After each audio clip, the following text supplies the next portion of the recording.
The Bible and Archaeology, the Great Civilizations of the Past. Part 2, Egypt. Episode 1, How did Egyptian civilization begin?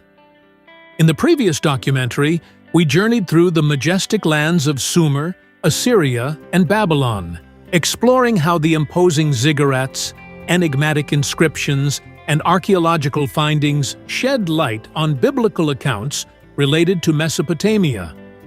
A journey that allowed us to connect ancient texts with the vestiges of the first great civilizations. Now, in this new installment of The Bible and Archaeology, the Great Civilizations of the Past, we will immerse ourselves in the fascinating world of Egypt, the cradle of enigmas and wonders. We will explore how biblical accounts offer us unique perspectives on the rise of this great civilization, and how discoveries and circumstantial evidence confirm these narratives. Given the richness and diversity of biblical accounts linked to Egyptian history and archaeology, we have decided to structure this second part of the series, The Bible and Archaeology, the Great Civilizations of the Past, in episodes.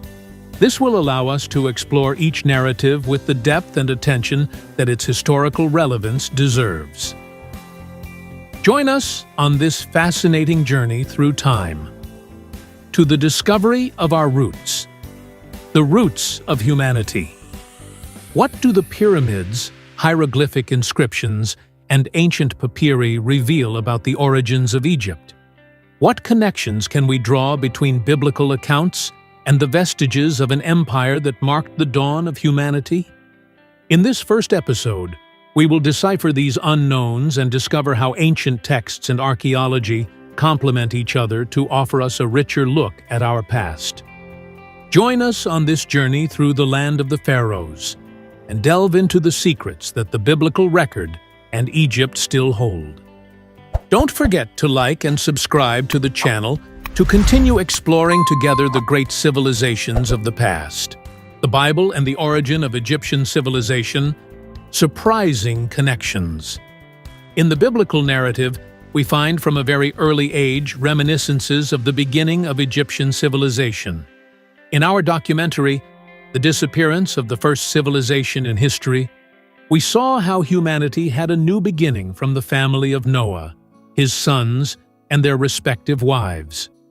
It is interesting to note that, for all the time that Noah's family built the ark, apparently about 40 or 50 years, there were no new births in Noah's family, a behavior that we could relate to responsible procreation, that is, in view of the great catastrophe announced by divine revelation and the immense work involved in building a huge wooden vessel of 40,000 cubic meters.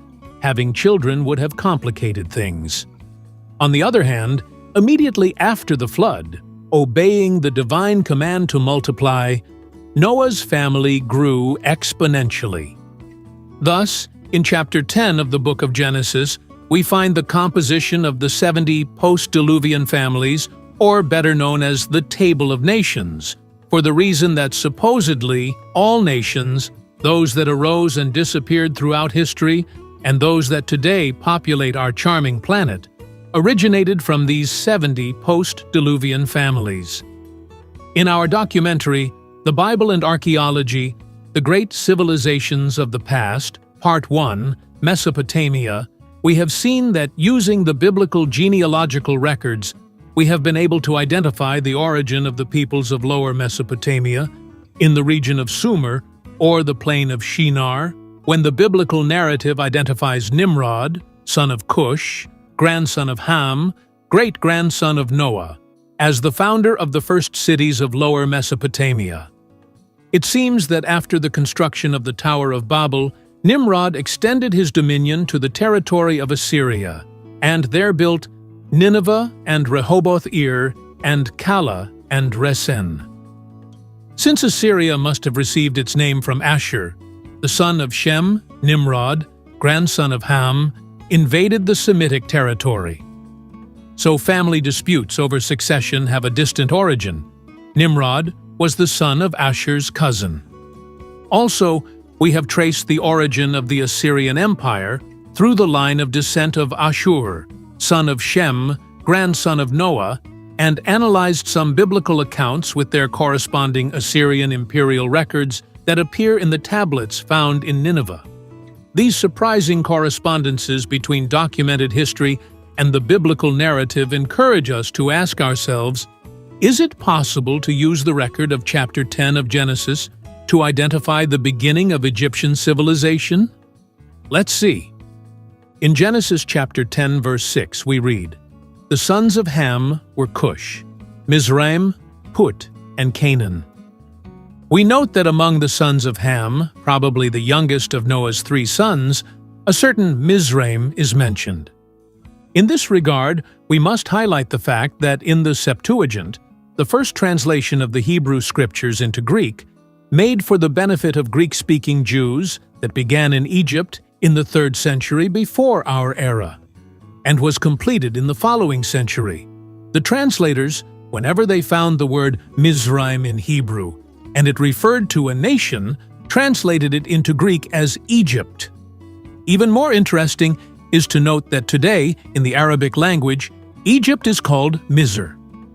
Misr shares the same Semitic root as the Hebrew term Mitzrayim, Mitzrayim, indicating a deep historical and linguistic link between the two languages. Further on, in chapter 10 of Genesis, verses 13 and 14, we also read, "Mizraim was the father of Ludim, Anamim, Lehabim, Naphtuhim, Pathrusim, Casluhim, from whom came the Philistines, and Caphtorim."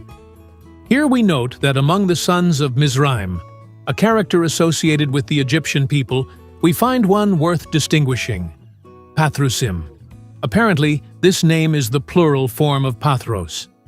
Generally, Pathros is related to Egypt. Most scholars associate the name Pathros with an Egyptian expression meaning land of the south, and which must refer to Upper Egypt. Upper Egypt is understood to be the region of the Nile Valley that extends from south of Memphis to Syene, modern-day Aswan, located at the first cataract of the Nile. The text of Isaiah 11:11, which predicts the return of the exiled Israelites from Egypt, that is, Mizraim in Hebrew, Pathros and Cush, seems to corroborate the location of Pathros in Upper Egypt, which bordered on the south with Cush, or Ethiopia. An Assyrian inscription of King Esarhaddon mentions them in the same order: Egypt, Musur, Patarisi, and Nubia, Kusu or Cush. In this inscription we find the Hebrew terms Mizraim and Pathrusim in the Akkadian language, respectively Musur and Patarisi. Ezekiel 29:14 seems to corroborate this thesis insofar as it declares, "And I will bring the captive Egyptians back to the land of Pathros, to their own land, and there they shall be a lowly kingdom." This text declares that the land of origin of the Egyptians would be Pathros, a region of Upper Egypt. In chapter 44 of the book of Jeremiah, Pathros is mentioned in the context of the Jews who emigrated to Egypt after the destruction of Jerusalem by the Babylonians in the 6th century BC. Some of these Jews settled in Pathros, along with other regions such as Migdol and Memphis, both located in Upper Egypt. Extra-biblical sources coincide with what is stated in the biblical text. For example, Herodotus, in his work Histories, Book 2, describes the regions and origins of the Egyptians, differentiating between Upper Egypt in the south and Lower Egypt in the north. Although he does not directly mention the Pathrusim or Pathros, his account confirms that Upper Egypt, which would correspond to Pathros, was considered the cradle of Egyptian civilization. The inhabitants of Upper Egypt were perceived as the original founders of Egyptian culture and religion. Also Manetho, an Egyptian priest and historian, in his Egyptiaca, History of Egypt, divides the Egyptian rulers into dynasties and connects the beginnings of Egypt with a pre-dynastic period dominated by groups established in the south, near Pathros.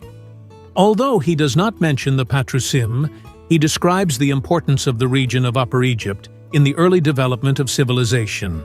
In ancient Egyptian texts, Pathros could be related to the Egyptian term Pa-Taresi, which means the land of the south, and refers to Upper Egypt. This term is found in inscriptions from the New Kingdom period, especially in religious and administrative contexts. It is worth noting the graphic assonance between the Hebrew word patrusim and the Egyptian word pataresi.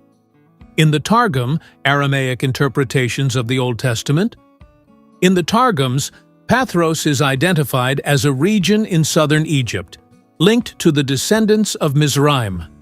This reinforces the connection between the Pathrusim and Upper Egypt. Flavius Josephus, a first-century Jewish historian, in Antiquities of the Jews, links Mizraim, the ancestor of the Egyptians, to the lands of Egypt.